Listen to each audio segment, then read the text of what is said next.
My Mother, The Person and the Patient is an original podcast written and hosted by me, Fortuna Kuso. This podcast is about my mother, Timira Abdussamid Mohammed, Ayaya we call her, and that's the Somali word for grandmother, and her great-grandchildren call her Ayaya too, and that is their way of saying great-grandmother. Late 2018, early 2019, my mother started to complain about headaches. She was still mobile and she still had language, but her ability to cognitively process the information and explain to me what type of headache it was and what part of her head it was happening, she couldn't do that. She couldn't process that. She couldn't tell me, was it achy? Was it throbbing headache? Was it dizziness? She really couldn't explain. She'll just say, my head hurts. So I started giving her Tylenol, and I noticed that the Tylenol would take the edge off and she wouldn't complain. And I let her family doctor, the specialist, know that. They ran some tests, MRI, CT scan, and they didn't find anything physically substantial that would explain these headaches. So I decided I would journal the times she told me. So when I collected that information in my journal 3-4 weeks, I noticed consistently headaches were when she woke up in the morning. And if I gave her Tylenol, complaining stopped. So 2 months after I did that, she had her regular dentist appointment for checkup and cleaning. So we went to the dentist. He did the checkup, he did the cleaning, and he didn't find anything much wrong with her. And then I told him, this is what my mother is complaining about.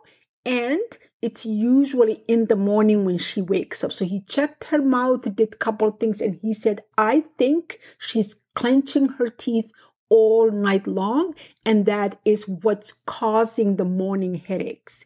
So he said the solution to that is to build a mouth guard for her. You would put that on at night when she goes to bed, and she won't be able to clench her teeth, and that should alleviate the headaches. I said, great. It cost me $450. He worked on the mouth guard, and we went back a few weeks later. I can't remember, 2-3 weeks later, when the mouth guard came, he fitted her in. He said, there you go.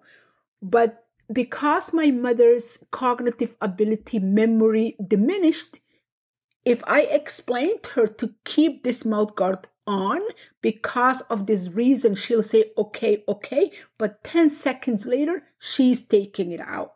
I am putting it on. She's taking it out. She's complaining. She's shutting her mouth. She is not going to open it up so I could put the mouth guard. If I wait until she fell asleep and I put it in, or encouraged her, coaxed her to let me, and I put it in, it would last a minute, 2 at the most before she takes it out.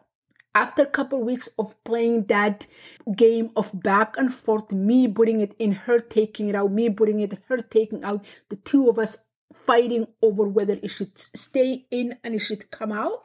My mother took the mouth guard off at some point during one night, and I couldn't find it next day. I tore her whole room apart and I could not find it. So there's nothing I could do about it. I could go back and get another mouth guard from the dentist, but what was the point? Because in the 2 months we had the mouth guard, my mother must have worn it total off less than an hour, all put together, because it was like, put it in, take it out. So I let that go. And then at some point during COVID, she started grinding her teeth.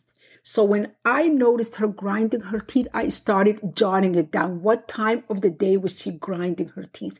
Because when I go to a doctor and I tell them this is what's going on with my mother, that's what's going on with my mother, I have to have information, because it's not like they can ask her, how are you feeling today? And she would tell them, this is how I'm feeling. It's me that's speaking for her without really knowing what's going on with her. So I noticed the grinding was when she was being moved. So I thought the grinding was related with stress of her being afraid, falling as we're lifting her off the bed, onto the wheelchair, off the wheelchair, onto the shower, out of the shower, onto the wheelchair, like we're moving her back and forth 3-4 times a day. So I noticed she was grinding her teeth in that stressful situation. And also she was grinding her teeth when we had a lot of people in the house, even if they were family, if all my children visited once, whenever we had the house really busy and feeling chaotic, she would start grinding her teeth. So to comfort her, so if we were pulling her out, I would rub her hand to reassure her that she's okay. I would speak to her and tell her, we're moving you now. You're going to be okay. You're not falling, to just kind of like keep her engaged and keep her comfortable so she's not scared. And that process of trying to comfort her, trying to include her worked some. At least I thought it did work some. But the grinding of her teeth gradually moved from the stressful situations to the entire day. Sometimes she's laying on her wheelchair, totally comfortable, only her and I in the room, no TV on, we're both relaxing, everything is fine, and she would start to grind her teeth. And gradually that moved to when she is falling asleep.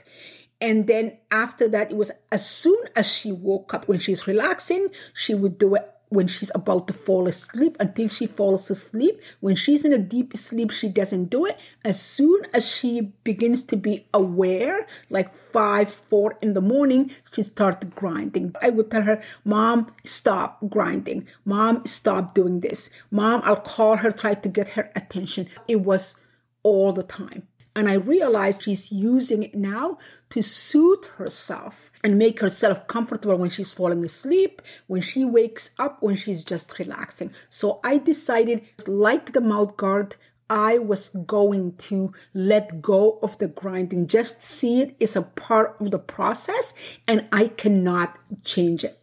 And now, for the last 5, 6 weeks, my mother refused to brush her teeth. Before, I would get the toothbrush with the toothpaste on, get it cleaned up, give it to her. She would brush, and I would remind her, Mom, brush the left side, brush the right, brush inside, brush your tongue, brush left, brush right, brush the front, brush the back of the teeth. And she would do it. And I'll tell her rinse, and she'll rinse, and that was great. So then that moved into her not wanting to brush, but letting me brush it for her. So I was brushing it for her in the morning and at night, and that worked for a little bit. For the last 4 to 6 weeks now, she refused to brush. She refused to brush herself. She refused for me to brush it for her. So in the morning, it's like this huge battle of the wills. I am trying to make her brush, and I can barely get to her front teeth. So I'm pushing the toothbrush in her mouth, pushing the toothbrush to the left, pushing it to the right, trying to get to her tongue. And all this time she's getting upset. And last Sunday, I'm trying to force brush. And clearly, she doesn't want to brush herself. She doesn't want me brushing. And in my attempt to force her, I am stressing myself. I'm stressing her. And I am really not getting any brushing done. Not in the real sense of the word. So I asked myself, is this brushing to make myself feel better that I brushed her teeth, or to keep her teeth clean? Clearly, it's stressing her out. Am I introducing this stress into both of our lives to make myself look good so I can tell myself I brushed her teeth? Or am I doing this for her benefit? Clearly, I'm not doing it for her benefit, because I knew the mouth guard, she wouldn't wear it before I even paid $450. But I just did it because I didn't want to feel like this was something that could have helped her, and I didn't do it to make myself feel good. And the grinding of the teeth, me telling her to stop and to stop and to stop, and all the time trying to soothe her, trying to do this, trying to do that, that wasn't really helping, because the grinding the teeth is something that she finds beneficial for herself. So the stopping was for me, that I didn't want to hear the sound of grinding teeth. And same with brushing.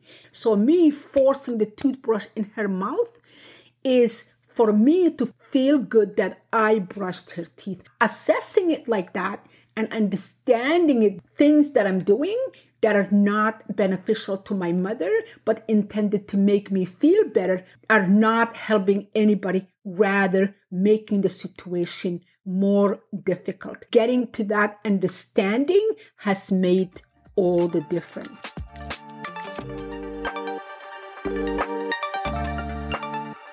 When you listen to how we arrived at my mother's diagnosis and what followed, it's so easy to see her just as the patient, to see her as nothing more than the disease that reduced her to shell of her old self. But I want also to tell you about my mother, the person, the fierce woman that told her stories unapologetically, celebrating the beautiful parts and harsh realities equally.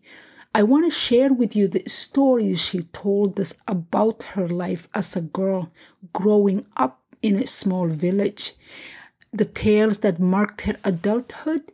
I want to share with you all her losses and the ultimate winnings. The following chapter is one of those stories, reconstructed from my childhood memory.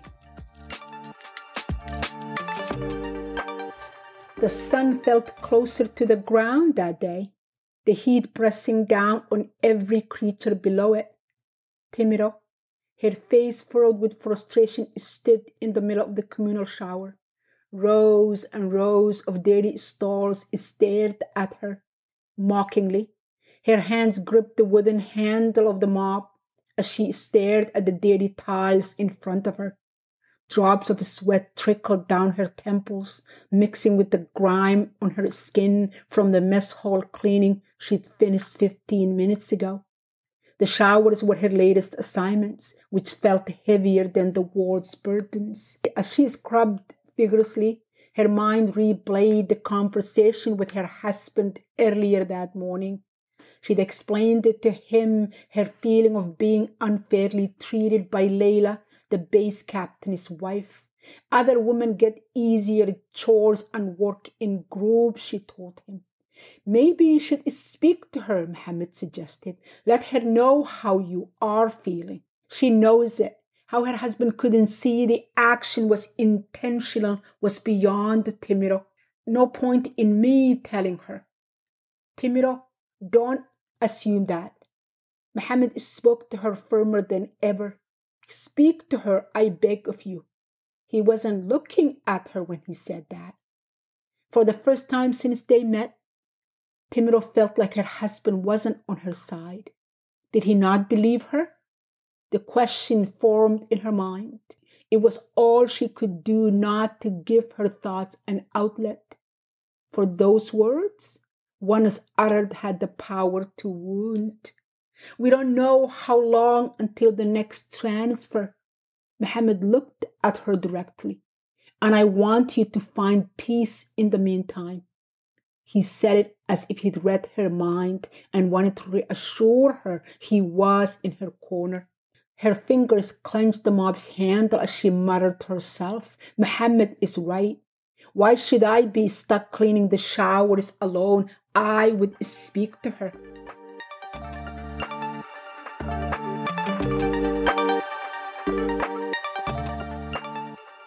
The mess hall loomed to her left, its large doors swinging open and shut as the school children went in and out for their mid-morning snack break. The laughter and chatter filled the air before she reached the community room, where Layla was chatting with two other women about their next round of chores, organizing the dry goods store. Layla, Timira began without taking leave of the other woman for interrupting them. I don't understand why you give me the hardest chores and alone. She wasn't discussing the issue as her husband might have wanted her. The fury of the injustice took over, and she accused Layla rather than stating the matter. Layla turned to face her. Timiro, she replied calmly, I promise you, I'm not singling you out. Her words were gentle, as if she were speaking to a child. Other women have organized themselves to help each other. That is their way of working together as a team. I don't believe you, Timira said. Even that didn't seem to upset Layla. You could find a partner or two to work with, so you are not doing it alone. No one wants to work with me. Have you asked anyone? With her hands on her hips, Layla stood before Timira as a teacher would face an errant pupil. Have you? There is no need. Timira knew she should have stopped speaking several statements ago, but she couldn't help herself.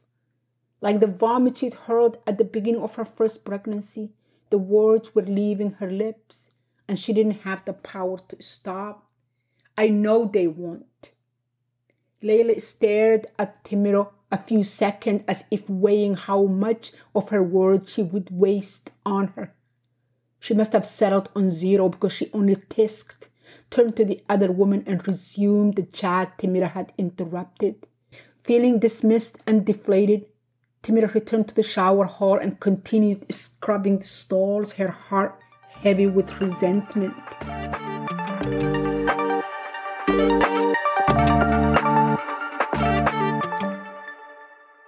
Chores exhausted her, and the time she'd spent cleaning encroached on her alone time with her children. Some days it was all she could manage to get her children washed, fed, and tucked to bed before she collapsed herself.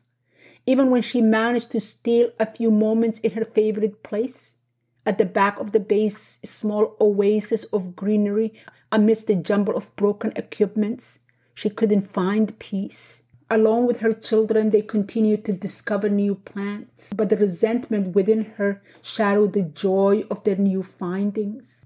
An invisible storm cloud continued to cast shadows over her cherished escape. Even when surrounded by the beauty of the place she loved, Timira felt more isolated than ever. The weight of her unspoken grievances threatened to consume her.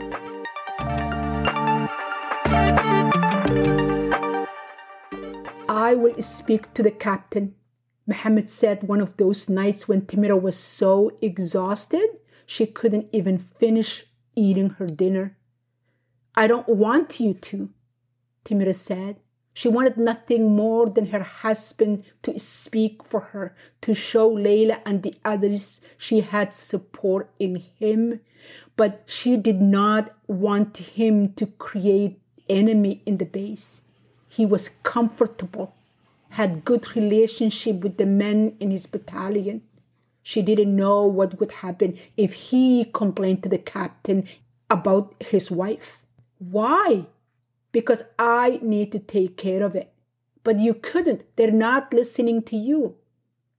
I haven't approached it the right way, Timira said. I'm going to approach it right and take care of it.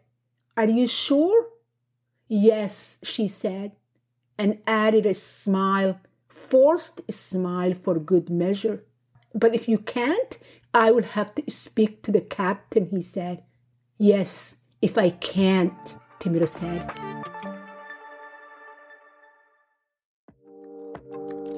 My Mother, The Person and the Patient can be found in Amazon Music, Apple Podcast, or wherever you get your podcasts. Please remember to follow, like, and share, and join me next week as I share with you another episode of my mother's journey as both the person and the patient. Thank you.